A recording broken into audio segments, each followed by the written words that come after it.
Assalamu alaikum. This is Mehnaz Akber Aziz with LifeTalks. Globally, on one hand, we see the major forces being very indifferent and not sympathetic towards what is happening in Palestine and Gaza. But similarly, on the other hand, we have some great voices also globally who are raising the issue of Palestine and Gaza and working towards it tirelessly to be able to make a difference in these challenging times. I now introduce one of those very, very strong voices, Androulla, who is a career diplomat for the last 40 years. And she was in Pakistan as well, and the first woman EU ambassador to Pakistan. And she has been working on humanitarian aid as the director of European Union for Africa, Asia, Latin America, the Caribbean, and the Pacific, and as a director for quality of international cooperation and development as well. I know Rula personally, and she is a change maker. Welcome to the program, Rula. Thank you very much, Mehnaz. It's such a pleasure to see you again, and thank you for inviting me. Rula, I'm very interested, and the audience would be very interested to know about the steering team of the initiative of 400 plus ambassadors for peace in Palestine that you're currently working on. And we would love to know about it. Thank you. In fact, this is a topic very close to my heart. Let me tell you a brief history. In summer last year, a very small group of us, a few of us, said that we can't remain silent when we see the events in Gaza. And we also cannot remain silent when what we believe the European Union is not meeting its obligations vis-a-vis what it should do when human rights violations occur. So we said what voices of retired ambassadors could do. And we decided, let's write an open letter. And I remember at the time we said, if we get about 10 people signing, this already is something. In fact, within a few days of having a draft, something like 40 people, retired EU ambassadors, who also felt that we could not remain silent. Once you've been working on your life on human rights, once you've been promoting European values for your life, when you feel that these are no longer adhered to the extent that they should be, you feel that you have to do something. So the initiative started small last year. Then we very quickly became over 200 people approaching us, not us sort of lobbying for people to join us. And we wrote a very detailed statement to the European Union on what are the parts of the treaties that could be used to, in fact, pressure Israel to stop the illegal activities in Gaza and the West Bank. And that got a lot of publicity all over Europe and not just in Europe. Then we realized that the heads of government of European member states, when they were pressured by the massive demonstrations that were taking place in the various countries, they would reply, well, we can't do anything. It's the EU that has to take an initiative, which was not true. So then we drafted an open letter actually saying, no, this is not true. This is what your governments can do. And following the announcement of the 20-point plan, Trump plan for Gaza, we have decided to give it a chance to see if that could provide some humanitarian aid, it could provide a ceasefire. We've recently, a few days ago, issued our 16th, in fact, initiative. Currently, it's signed by 410 ex-EU ambassadors, we have director generals from the EU, we have member state foreign ministers. I have to say, this has never been done before. Retired ambassadors or director generals or foreign ministers usually try and retire and not continue what they were doing before. But then, unfortunately, the events pushed all of these people to say, no, we have to speak up again. And this is what we've done with our latest letter. I think it's important to also say that former HIVP Josep Borrell also signed within a few days from us launching it. And basically, what does it say? We're now in the second phase of the so-called Trump plan, but there's no ceasefire. Since the start of the ceasefire, more than 500, I think just in the last 24 hours is 23 more people, most of them women and children. Humanitarian aid should have been allowed to flow into Gaza. This has not taken place. People are living in horrible conditions in the middle of winter when there is enough tents. Just to give you an example, there's enough tents waiting to enter Gaza to Yes. to allow something like 1 million people to live at least in a tent. These are stuck at the border.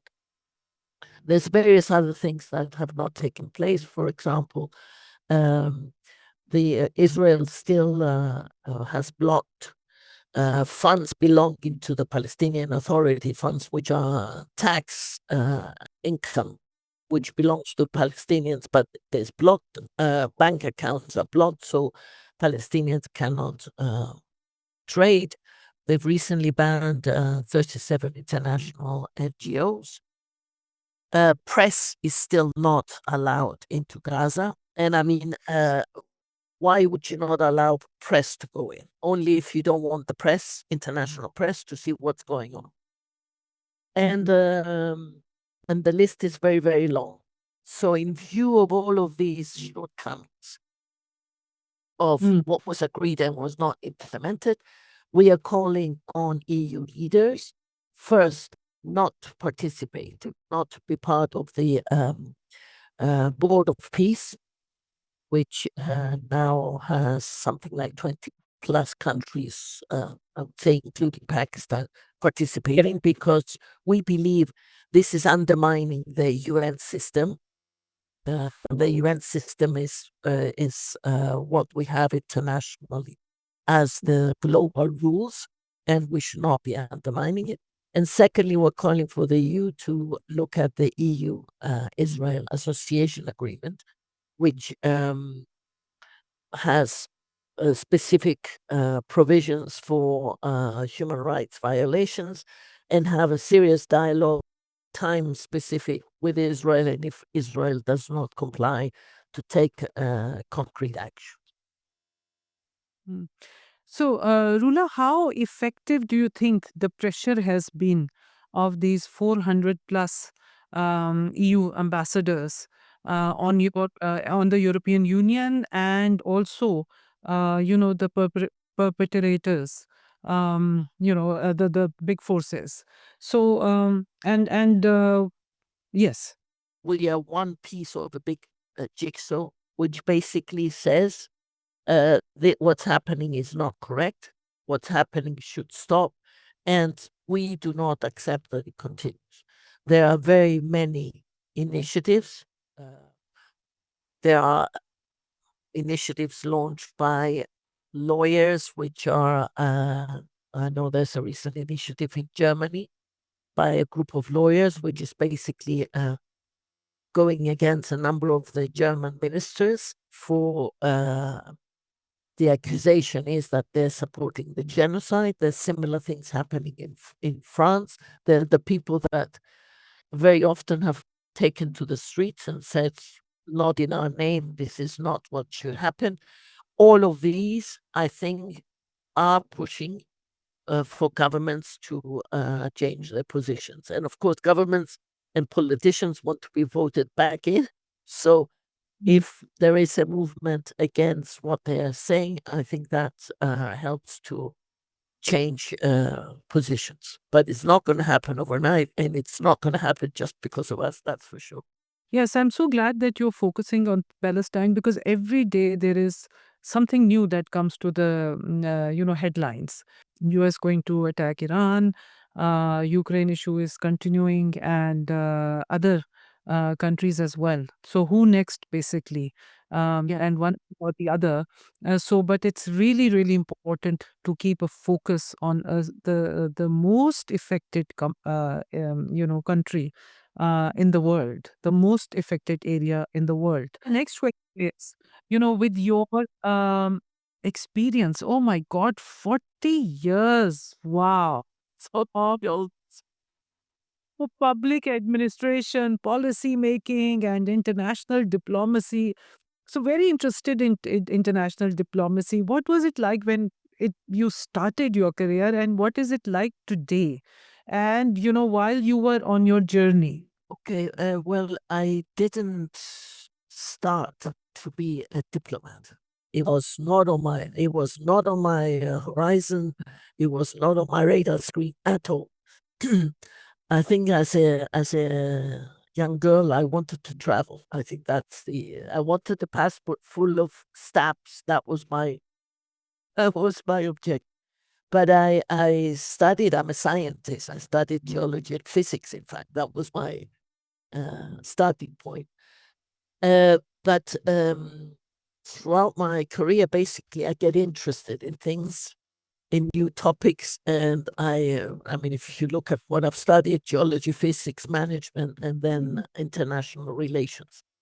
So it was a process of evolution, I would say, and it was never a straight line. It was never I want to go from here to there. It was, oh, this is an interesting topic to meddle in. Uh, in fact, a number of times I've done job changes where I had a much higher position, and then I considered that something else, for example, technology, at some point was interesting. It was an interest of mine, and the effects of technology on people. So then I would launch into learning about that new topic and climb up again. Uh, so I would say the one constant is curiosity and the willingness to learn something else. And once you move, you see other things opening up, and then I think opportunities arise if you are more open to. For sure, what has changed throughout all of these things I've been doing, I often than not, I was either the only woman or very, very few. Yes. Um, I mean, before being the first woman ambassador to Pakistan, I was the first director doing operations, humanitarian operations.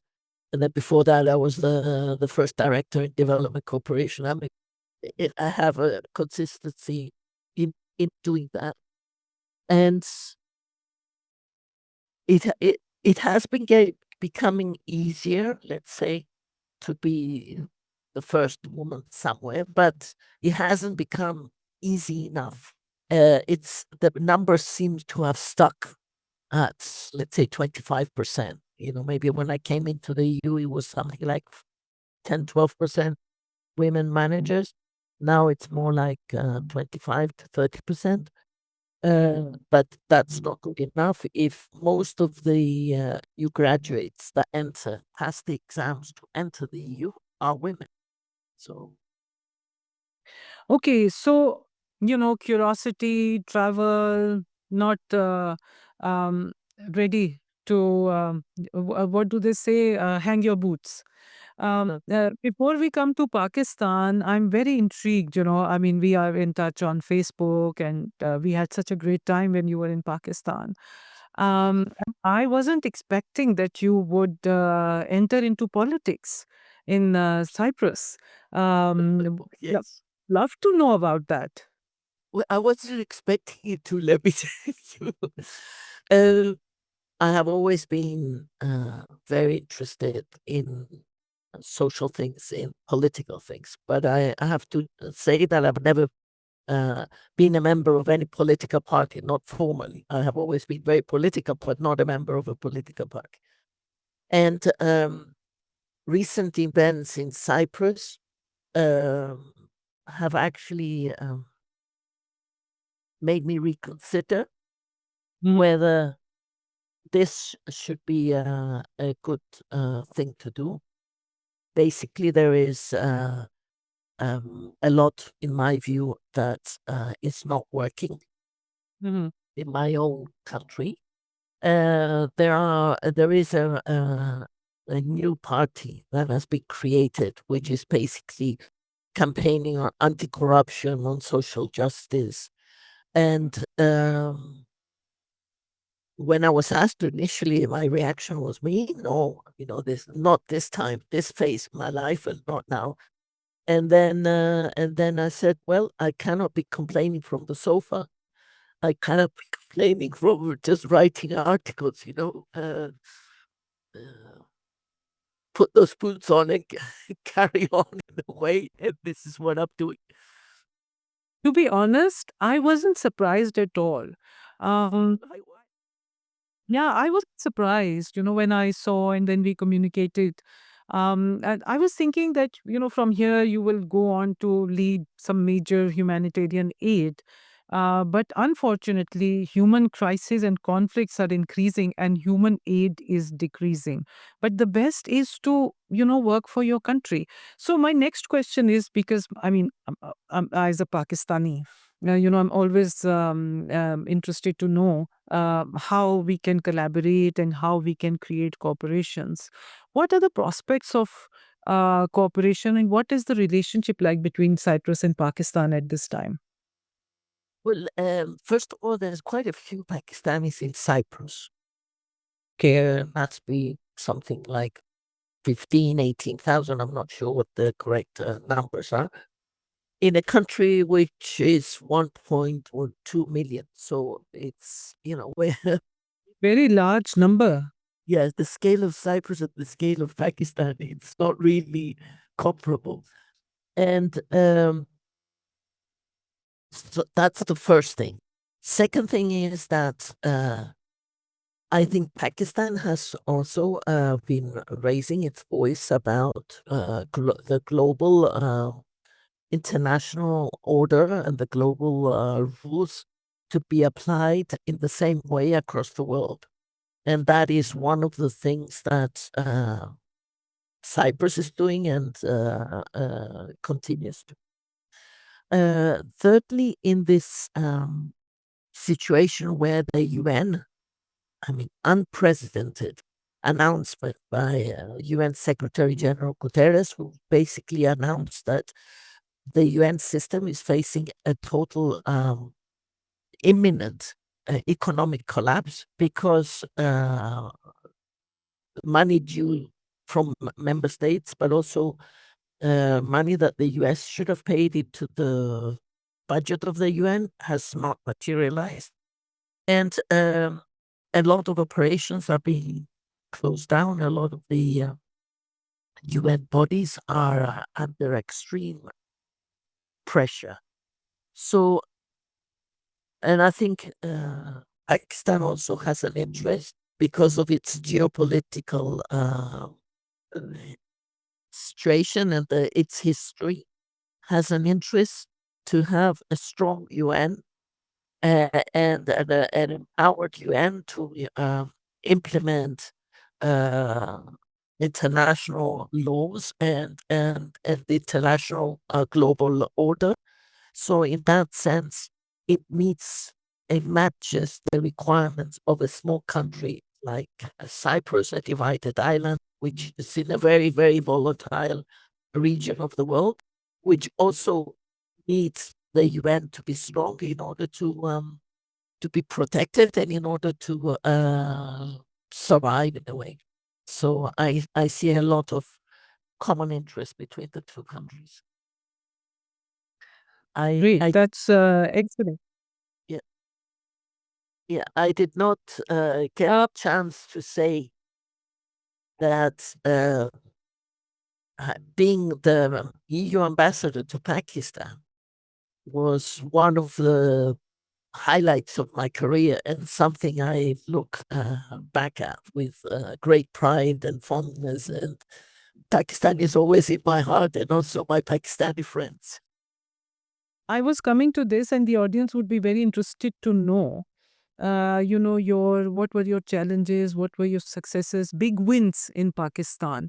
Everyone saw you as a very strong EU woman ambassador. So it was the EU ambassador, the gender was kept aside. So you were very strong, especially on human rights and other areas as well. So tell us about that in detail. First of all, when you're the first of anything, there's some opportunities and also there's some real challenges. The first challenge is to be accepted. What you just said, I take it as a compliment because they saw the EU ambassador, not just, oh, it's a woman. I mean, I was there as the ambassador, and if that's how they saw me, I think I achieved my objective. When you're entering a new field as a woman, in the beginning, it's an uphill struggle to get accepted. First, to get accepted with your interlocutors, and of course, in the situation of an ambassador, also with the general public. With the interlocutors in the beginning, I think there was a bit of an uneasiness in the sense that they didn't know how to, let's say, handle me in a way. But the moment that you gain that trust, I think it works positively because, I think Pakistan has something like 160 heads of delegations. So then if you're one of the 4 or 5 that are there, you're easily remembered and easily accepted. And also you don't have a box. You create your own box. There wasn't a model of a female ambassador that I had step into. Then great. I think with the respect to the general public, I think it was a huge advantage because I could go and talk to Pakistani women much more easily and listen to women voices in Pakistan than a male ambassador.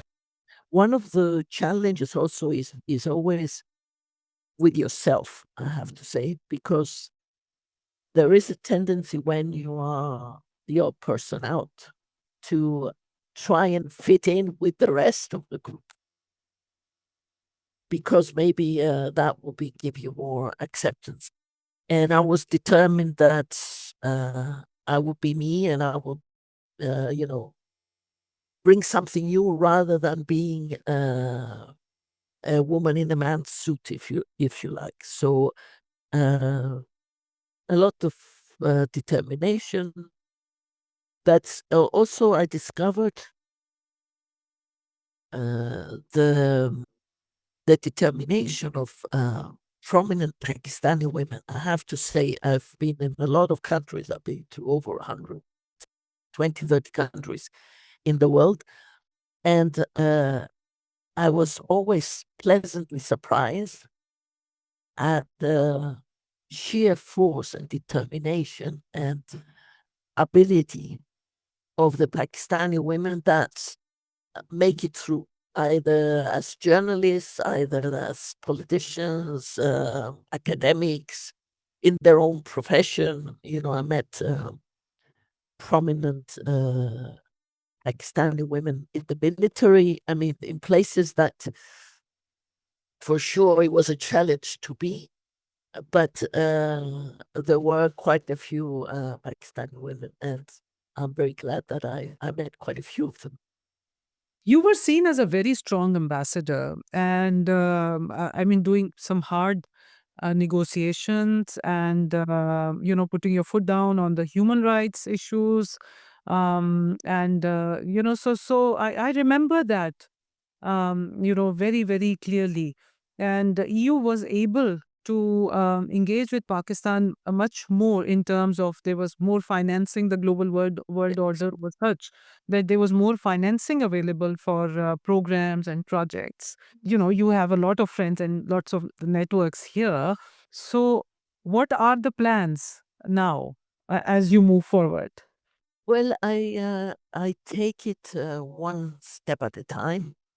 Now I have launched into this trying and to become a member of parliament in Cyprus, and through that, hopefully, to change the narrative for women politicians there. I have to say, in Cyprus, we are probably the worst country with respect to women members of parliament, the EU. So, although we have very well educated women, they don't tend to be high managerial jobs and not in parliament. So we have our share of mountain to climb, uh, and also to bring my experiences with countries across the world to a small island which tends to look inwards. Okay. You know, if you're a small country and also if you're an island, you focus on what's happening there. It's like you feel that you are the center of the universe, which you're not. And I wanted to, in a way, give something back. I was lucky enough to gain all of this experience and I would say also knowledge. So there is a side of me that says maybe it's time to give back. What looking forward, I have grandchildren. I have children, grandchildren now, which is a huge pleasure. And I feel that there is also a responsibility towards them about trying to leave them slightly bit better world, just to put a small stone towards what I believe would be a, a better world for their future. I think if you look at throughout the ages, children and grandchildren had a much better perspective to look forward to. I think now we have climate change, we have the global in a mess, we have rules not applying, and it's a much more uncertain and volatile world. So anybody that could do anything, even the slightest things to improve it, I think should do so. I think you're very well placed to create a global alliance of women. You know so many women, like the way the steering team of this 400 plus ambassadors got together, very senior members as well, to push for the Palestine issue. So I think globally we need to, like, I didn't know the percentage of women politicians in Cyprus. From that to yeah, there's so much learning that needs to happen, not just for us but for our future generations. I have a question here for you about women in technology and today's world. How does technology impact women? We see a lot of cyber crimes against women. So that is a very, very big concern. I mean, on one hand, it's very positive, but on the other hand, the dark side to it is really, really negative. I see you have an interest in technology, and especially how it impacts women, women in diplomacy, women in politics.